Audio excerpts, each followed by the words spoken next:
Congressman Ron Paul, I don't know how he does it. Legislation, lobbying on the floor, doing 10, 15 media events a day, writing books, running Campaign for Liberty, supporting Rand Paul with the incredible realignment we're seeing politically, but he does it, and God bless him. He's Congressman Ron Paul. I want to talk about Iran, North Korea, the economy, the border situation. I want to talk about so many issues with Ron Paul, but a congressman from Texas joining us today. Congressman, first off, the political realignment. Every incumbent, whether it's Specter, a Democrat, or whether it's a Republican for the first time in 20 years winning in Hawaii, for the Congress, to your son, Rand Paul, with a 30-point defeat of the establishment Republican. Have you ever seen a realignment like this? Because generally it's one political party or the other that is seeing massive losses. But what I'm seeing is across the board, incumbents and establishment candidates are being annihilated. No, I think that's absolutely right. This is different. I think there's been periods of time when people get very frustrated, like you indicate. They might shift back and forth from one party to the other. But right now, they're unhappy with both parties.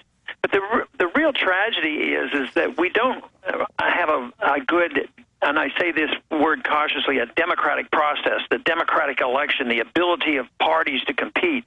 There's a monopoly controlled by the Republicans and the Democrats. And since philosophically they're not too far apart, they sort of gang up on anybody who wants to offer an alternative. So if we had had a very strong third party, so here all the people talk about the Tea Party as if it's a party, but it really isn't a party, it's an alternative. And that's why the mixture comes up, because sometimes Democrats are in trouble, sometimes Republicans are in trouble, but there's no one party to fulfill the role that is necessary. And I don't think that's going to happen soon, because the laws make it very difficult to get on ballots, and the media doesn't allow people to get into the debates and this sort of thing. So they're very, very handicapped. And I just think that we're going to see this messy situation. But I think it's just great that people are unhappy. They're very active. They want changes, and they're picking and choosing, and they're sending a loud message. And both parties are getting a little bit upset. I mean, Republicans, in one sense, they say, well, these Tea Party people, they're a little bit nuts. We can't deal with them. But then when they find out the Tea Party is a political force, they say, oh, I guess we better deal with them. So they're in a dilemma, too. But I think it'll work out as long as the people who are unhappy stick to their guns and say, and trying to agree on some basic principles. We either have too much government or too little government. We either spend too much money or too little bit of spend the money. We either have a lousy foreign policy or we don't have it. So I think those are the kind of things that we have to stick to our guns and be as consistent as possible, and to see what we can do to contribute to a positive change in this country.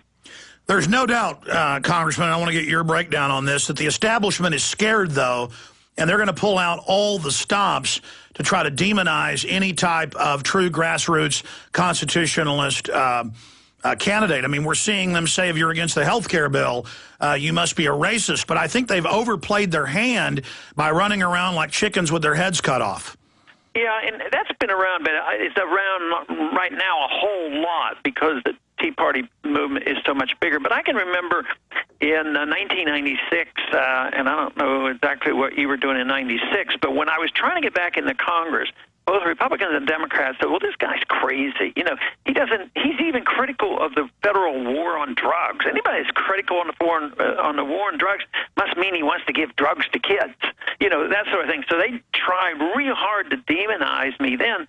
But I came back with honest answers, said that no, the war on drugs doesn't work. I don't want to use drugs. I don't want to use drugs on my kids. I take care of women delivering babies. To emphasize the evil and the harm of drugs. We won that argument. So they will always try to demonize individuals, but more so today than ever before, because, like you say, they were trying to turn it around. That just because we oppose something that Obama proposes, oh, you must be a racist. It's the demagogues that really bug me. But, in 96, I was interviewing you when you were getting back into office, and I do remember that, and they a few years ago had your head floating around out in space, always trying to make you look like the outsider. But as many newspapers have reported, your views, the Constitution, my views, are now the majority view, and the establishment is desperate and is very, very afraid. What else do you see them from your years of research and experiencing this in Congress? What else do you think the big central banks and others are going to do to try to keep control of the people? Well, I think whatever they think is necessary, and I had some information passed on to me, sort of inside information of somebody who knew somebody that was well tuned to the people at the Federal Reserve, and they said they are really, really concerned about our movement to expose the Fed for what they're doing. Not so much that they think tomorrow we're going to have a victory and have a thorough audit and the Fed is going to end, but what they're upset or worried about is the fact that more and more people are aware of the Federal Reserve now like never before, and exposure is the most important thing. Then the changes will come and the reforms will come. So they know exactly what we've been talking about. I think that's where we've had such a tremendous success in the freedom movement in the last decade or so, is that people have become aware of the power of the Federal Reserve. And I'm so delighted when I go to the universities, and the next generation will know about the Federal Reserve. The Federal Reserve was something you never even learned about in college. I mean, they just fluffed over this. It wasn't important. They took care of us. They knew how to run the economy. That has ended, and I think even those who defend the Fed are very frightened about it. Did you have a chance to see Zbigniew Brzezinski's speech to the CFR last week? Because he said, for the first time in world history, the planet is awake to us and our move for global government. And he basically said, we are in trouble. I didn't see that, but I hope he has some real reasons to be worried about that. But was it Biden that said something the other day that Brussels should be the capital for the free world or something like that? Yeah, they're really coming out in the open with their world government because we've exposed it. And I want to run rapid fire now through a bunch of different issues while we have you. We're very honored to have Congressman Ron Paul with us today live on the 26th day of May 2010. You mentioned the war on drugs. I saw an interview with you back in the late 1980s. And you were talking about the CIA who'd been caught shipping in heroin then. And a few months ago, you gave a speech and said there's been a CIA coup in America. Since then, it's been in the New York Times, the Washington Post, AFP, French news agency, and even Geraldo Rivera on Fox. They go, yes, our troops are helping grow the opium for the farmers, because if they don't, Al-Qaeda will get it and sell it.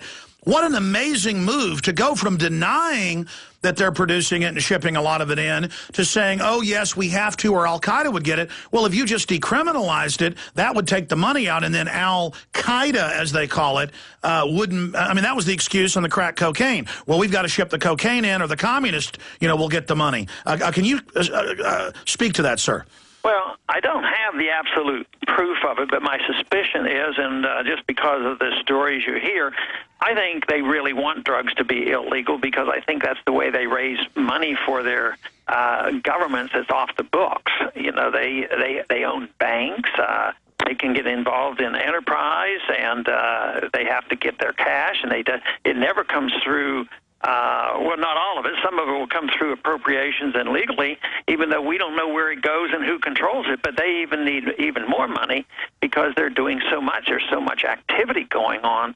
So in many ways, they are very, very powerful, and it is in their interest to keep the drug war going. So it's a bit of an irony that some very, very sincere church-believing people who want to take care of the kids believe that, we have to keep this war going. At the same time, they're inadvertently allies with the drug dealers who want the drugs to be kept illegal. And then you point out, well, that the government and the CIA is involved as well.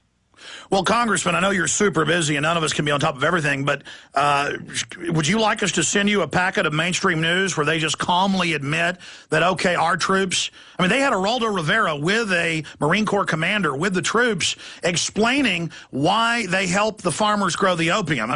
They're now basically bringing this out and hiding it in plain view.